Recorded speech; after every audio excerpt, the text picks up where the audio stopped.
Neat 2026 ఫలితాల్లో resonance junior college విద్యార్థులు విశేష ప్రతిభ కనబరిచారు. హిమాస్ కుమార్ 690 మార్కులు సాధించగా హైదరాబాద్ క్యాంపస్ కి చెందిన భార్గవ 680 మార్కులతో జాతీయ స్థాయిలో 68వ ర్యాంక్ దక్కించుకున్నారు. హైదరాబాద్ క్యాంపస్ నుంచే 250 మందికి పైగా విద్యార్థులు అర్హత సాధించారు. దేశవ్యాప్తంగా 4వ ర్యాంక్ దక్కించుకుంది రెజొనెన్స్ సంస్థ. కఠినమైన ప్రశ్నపత్రాలను దృష్టిలో పెట్టుకుని బోధనా విధానాన్ని ముందుగానే మార్చడం విజయానికి కారణమన్నారు సంస్థ managing director P Purnachandrarao. NEET 2026 ఫలితాల్లో దేశవ్యాప్తంగా కూడా రెజొనెన్స్ విద్యార్థులు అద్భుతంగా పర్ఫార్మెన్స్ చేయడం జరిగింది.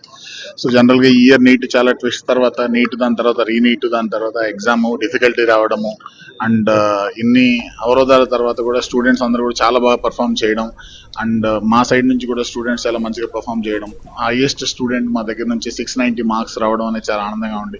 అదేవిధంగా హైదరాబాద్ నుంచి మా విద్యార్థి భార్గవకి 680 మార్క్స్ రావడం, తనకి దేశ స్థాయిలో 68th ర్యాంక్ రావడం అనేది చాలా ఆనందంగా ఉంది. అండ్ దాంతో పాటు ఏంటంటే ఈ ఇయర్ రెసిడెన్స్ లో హైదరాబాద్ క్యాంపస్ నుంచి మాకు ఉన్నటువంటి ఇంకొక ఎక్స్ట్రా సాటిస్ఫాక్షన్ ఏంటంటే టాప్ ర్యాంక్ 68th ర్యాంక్ తో పాటు హైదరాబాద్ నుంచి దేశవ్యాప్తంగా 4th ర్యాంక్ రావడం రెసిడెన్స్ కి.